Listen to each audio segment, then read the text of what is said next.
welcome to 2-Minute Tips for Autism. I have a great guest, Marc, here with Ascenta, and we're going to be talking about omegas. Thank you for being here. Thank you. Well, I'm very excited because I absolutely love your product. I understand, the differences between a good omega, something that might be not so good, but a lot of the people out there, they're really new to omegas. Yeah. So my first question to you is, how does one pick the best omega for their child or themselves? Well, omegas they are quite complex, and most people associate omegas with bad taste, bad smell, the fishy taste. But the reality is that that's a product of how the oil has been degraded through. So from the time that you catch the fish to the time that you bottle that, something has happened to the fish oil to make it taste fishy, right? So the number one indicator of quality for fish oil is taste. So if it tastes fishy, right? If it tastes fishy, so good? It's not the best quality. Okay. Right? We want the fresh taste. Fish oil is actually neutral and very clean tasting. So using just human taste buds is the best way to actually tell if your fish oil is quality. So if you're going to bite down on a soft gel, do you get that strong fishy taste? Or if you're taking a liquid, once again, can you detect those fishy notes in there?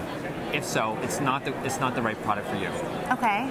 And then my next question is, and again, we were talking earlier today about all the different letters. So what does that mean? And when they're looking to buy, we know that there's so many omegas out there, right? How do they know which one is the best one for them? Because even you guys have many different in your line.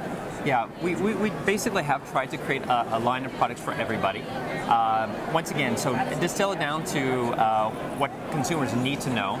We have two forms of active omega-3s. It's EPA and DHA. Now, real quickly, EPA and DHA. It's later in the day, so so when you're looking at those, just find what those letters mean. Right.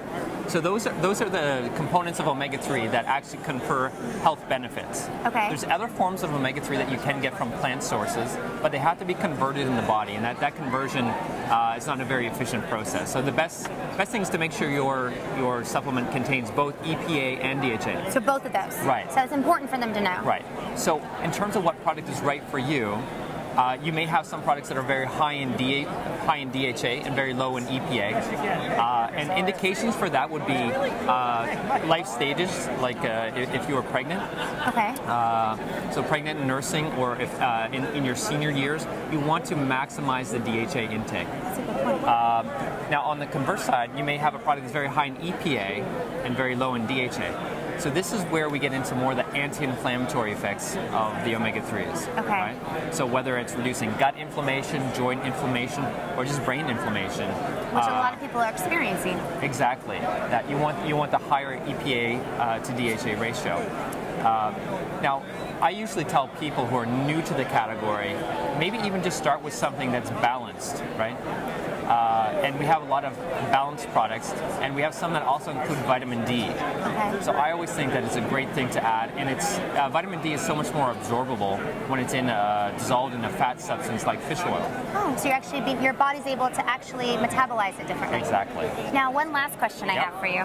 A lot of the kiddos out there, they don't like certain tastes. So when you're talking before about that fishy taste, or can you mix your oils and anything? Like, can you put it in some applesauce, or can you? Yeah. On a first bite of food kind of thing? Well, our first goal was to create the best tasting fish oil out there, because that's the main thing that's going to ensure compliance. But for some people, especially children, especially on the fussy, autism spectrum, they're very picky sometimes. Exactly. So the nice thing about our product is you can hide it in things, and because it doesn't taste fishy, you can mix it with yogurt. You can mix it with like a fruit drink. We have people that pour it over vegetables, over cereal. Okay. Well, it's definitely not fishy smelling if you're pouring it over cereal. Exactly. So that's the thing, is you have to experiment to see, what it is your child's going to and what works respond best to, right? for you. Yeah. Thank you so much for being here. Thanks for having me. And thank you guys for watching 2-Minute Tips for Autism. Until next time, bye.